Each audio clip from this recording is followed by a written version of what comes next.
Hey YouTube, welcome to part 2 of my Sharandar campaign walkthrough. Okay, so this is the Banshee Gate, which takes you to the Dark Fae Enclave, which is the second of the 3 zones in Sharandar. Now, you will have to unlock this by completing the dailies in the Blighted Grove, which we just did. Now, to unlock it, you'll go to your campaign window, go to Sharandar, and it's right here. You need 50 Feywild Sparks and 2 gold, which is not a lot. You can get that from doing the weekly quest one time. However, in order to unlock that to get the key, you'll need to do the daily quests once to get your 3 vibrant seedlings. So, not a huge barrier to get in here. However, there is a level barrier. You have to be level 66. However, we got a daily quest to torch toadstools and kill the red-capped giant souls. So typically in this zone, what you want to do is the things like torching the toadstools or picking mushrooms or what have you that you can do kind of anywhere within the zone. You just want to ride to the area that's specific to one of your quests and then torch any of the toadstools that you see along the way. So we're going up here to kill giant souls. And there's a toadstool right there, so just stop and kill the bad guys at the toadstool. Set it on fire. Easy. Now we are getting attacked. Nope, those guys are getting attacked. Oh, that was a giant soul. I should have killed it. Oh well. There's one.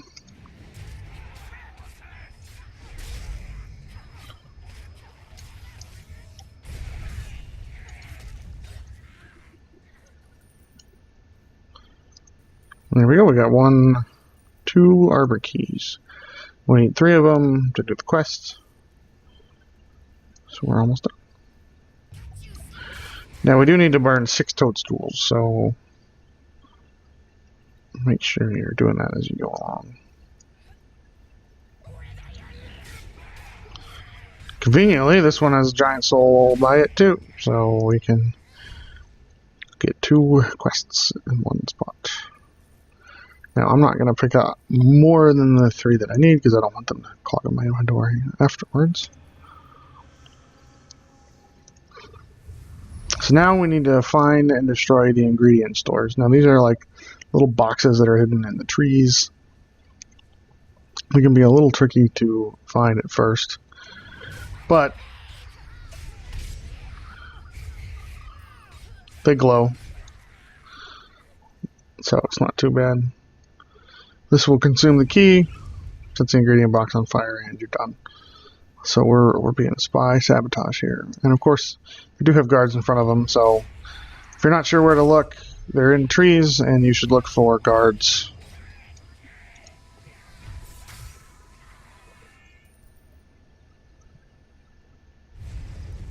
There's another one. These guys dropped quite a bit more loot than the other guys. And we need 1 more. There's a toadstool we can set on fire. Or did we set that one on fire already? Nope.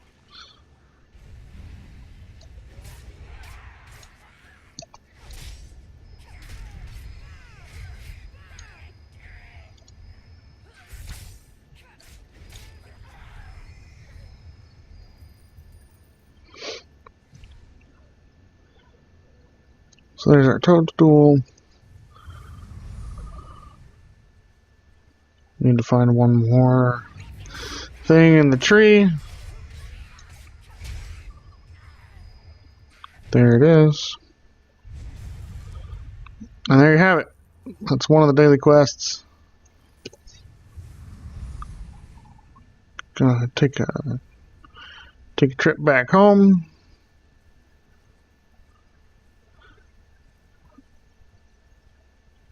So unfortunately, there was a little bit of an error with the audio recording when I first recorded the screen cap for this episode. So what I'm going to do just for this next little section is I'm going to do some post voiceover as I'm editing this.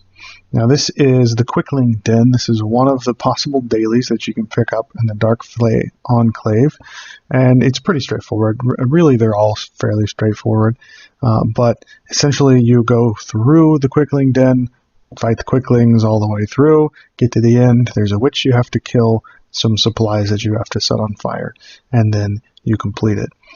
So while we're going through this, I'll talk a little bit about some of the enemies and some of the combat that you might encounter in here.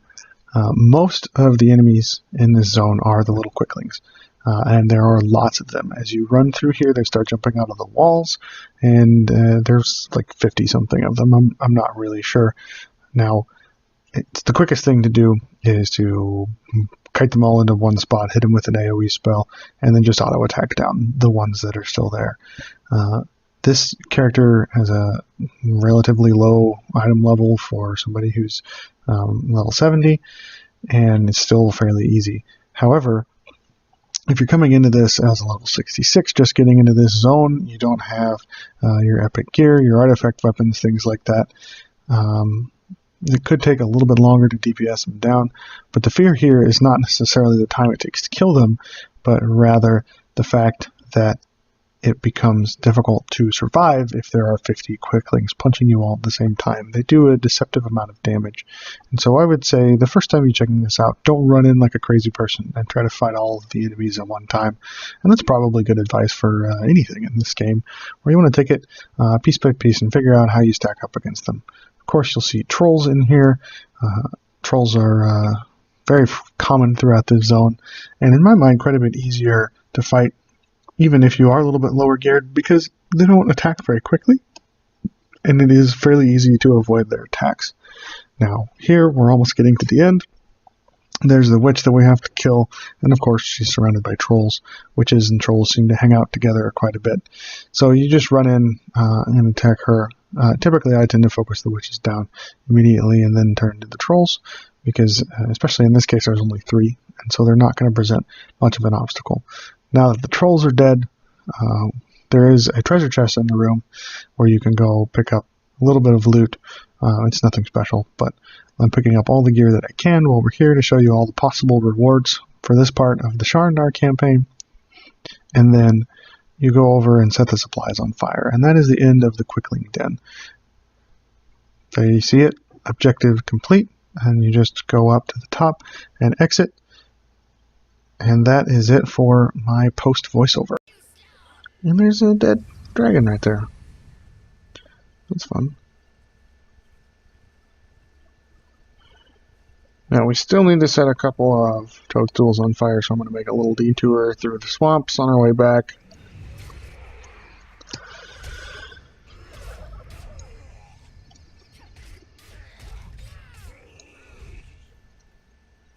These toadstools are throughout the entire zone, so you don't need to go to a specific area to do it. That's why I just kind of recommend looking for them on your way to and from your missions. But they won't be right along the road, so you can take a bit of a detour.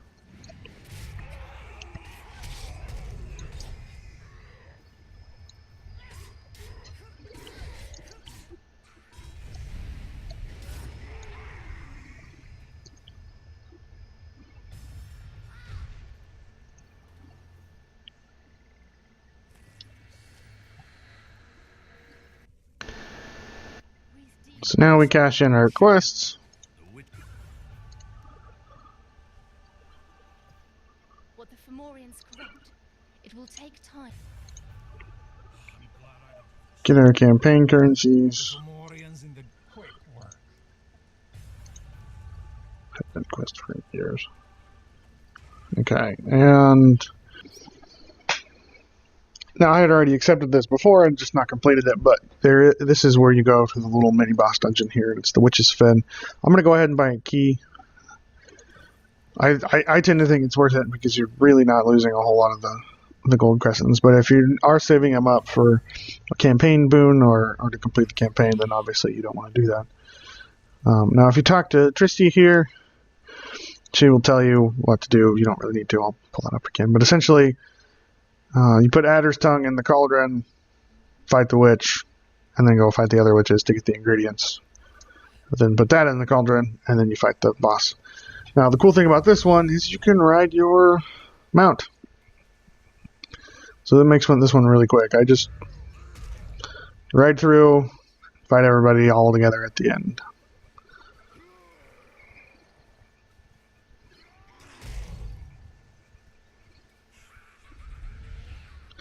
So you ride through to the cauldron, ride a circle around it to aggro everyone.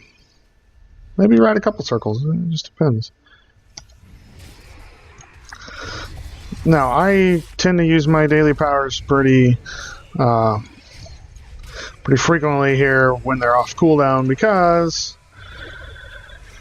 the red caps steal your action points, and it can be difficult to tell what's going on. Now, you do kind of want to keep an eye out for the red zones on the ground, because there are a couple of attacks that will knock you down, and with this many enemies it can be difficult. But if you have any AoE spells at all, this is fairly easy. Although, again, I don't really recommend doing this if you're just level 66, but you'll figure out what to do. You just fight them 3 at a time on your way through.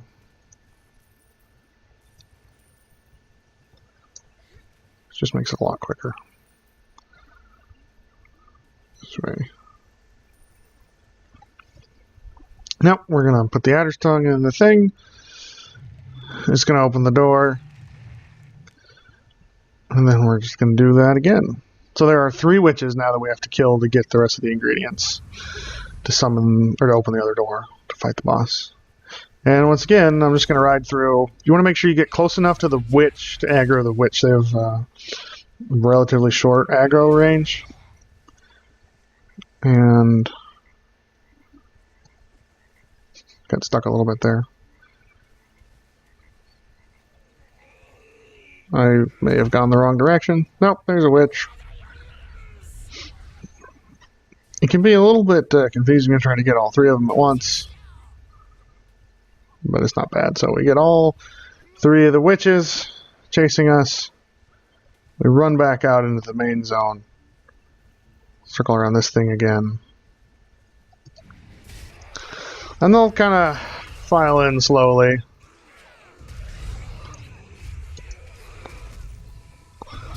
Now again, you don't need to fight everybody at once. If you're not a real high level, it might be a bad idea. You can just fight one of the witches. Although apparently I did not aggro one of the witches properly and she didn't get in here, so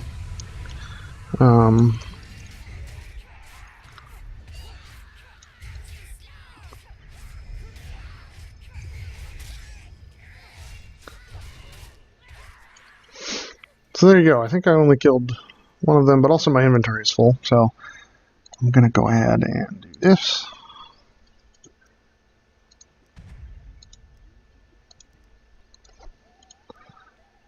Open up the inventory and then pick up all the loot.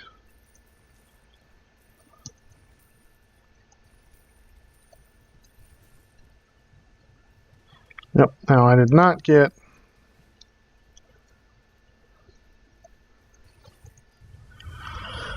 I somehow did not aggro all of the witches at once. I just didn't get close enough to her to aggro her, but she's right here. So if you are going to ride around in circles and kite everybody into one room, you want to make sure that you get close enough to them. So we add all the components in. Open one more door. There'll be some trolls come out of it. If you want to, you can ride past the trolls. This is a pretty short little run. There's not a lot of enemies. And you... that particular run, it's easier to get knocked off of. Not a big deal.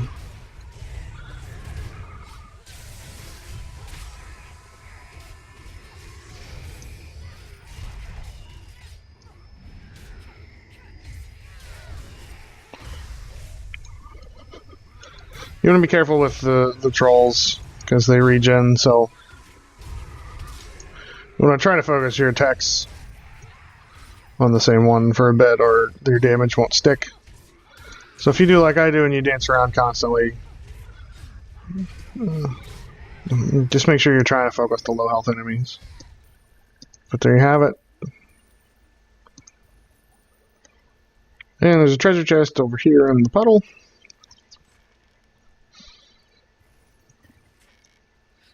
Got some decent stuff out of that. Alright. Now you can kill Magra Cursai. She's just a slightly stronger version of the other witches. Now the interesting thing here is that she will constantly be spawning trolls into the room. And if you can't kill her very quickly, you'll end up with a lot of trolls real quick, and it can get sort of hairy if you're level 66 or don't have a real high item level. Even at level 70, you can come in here and burn a lot of potions trying to DPS down all the trolls. So just be aware of that, and either try to kill her quickly or just be careful about kiting the mobs around. There you go, we got an enchantment shard, some crescents, and an item. And there's the way out. We take the boat. So let's go cash this in and see how many rewards we get for the zone. The Fomorians in the dark, an end to that witch.